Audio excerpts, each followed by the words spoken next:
Hello and welcome to HPE Networking Private 5G Cloud Managed Deployment video series. I am Pragadish Raja, Technical Marketing Engineer with the HPE Networking WLAN Group. In this video, I will walk you step by step through provisioning SIMs in the HPE Networking Private 5G Cloud dashboard and associating them with the private 5G network and a service profile. After provisioning, we will attach an end user or user equipment to the network using the configured SIM and observe real traffic across our private 5G setup.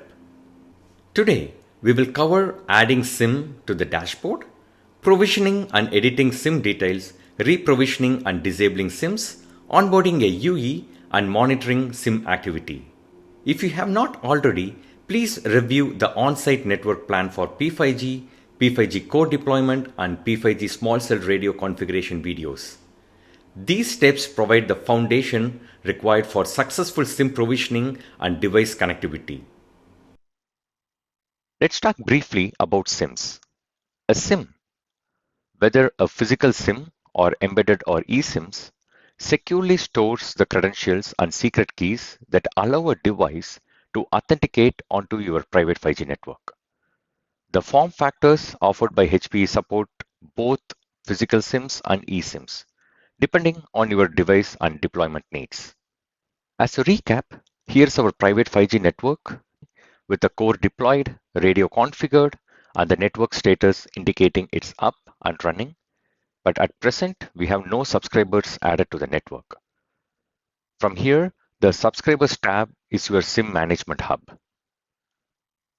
In Subscribers tab, you can view the IMSI, secret key values, status, and the network or service profile associations. This is your central place for adding, provisioning, editing, or disabling SIMs, whether physical SIMs or eSIMs. Please note, once the customer have ordered their SIMs, the SIMs are automatically listed in the Subscribers tab, where an administrator can provision them as needed. This is where we link the SIM to a specific network and a service profile.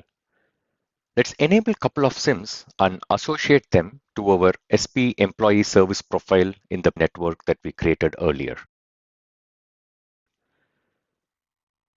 Let's now apply these changes and push these updates from the cloud to our core. Now let's see some edit capabilities. Select the SIMs and hit edit to rename the SIM, or in rare cases update the keys as well. Now we can select the SIMs and click edit additional parameters to add or update metadata information. Here you can add details like business unit, project or owner. Helpful when you have hundreds or thousands of SIMs in your network and you need to organize those SIMs accordingly.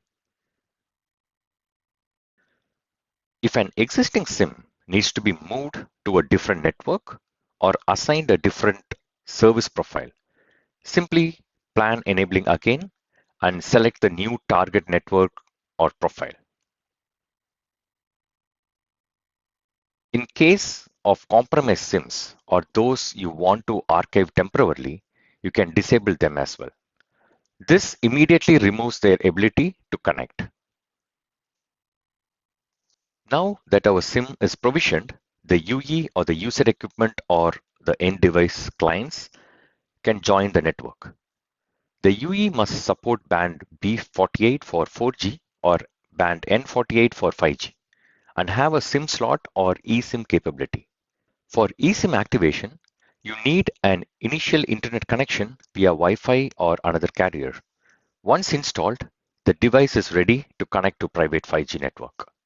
Once connected, click on the subscriber entry to see live SIM information, including IP addresses, APN or DNN, connected core appliance, service profile, and more. You can also use filters to quickly find specific SIMs based on network, owner, or other metadata. Now that our UE is online, the network overview is updated with subscriber counts and traffic metrics, giving you a complete picture of network activity. And there you have it, a completed end-to-end private 5G setup with a SIM provisioned, a UE connected, and live traffic flowing on the network. We went from SIM management basics to provisioning, onboarding, and monitoring, all through the intuitive HPE networking private 5G dashboard.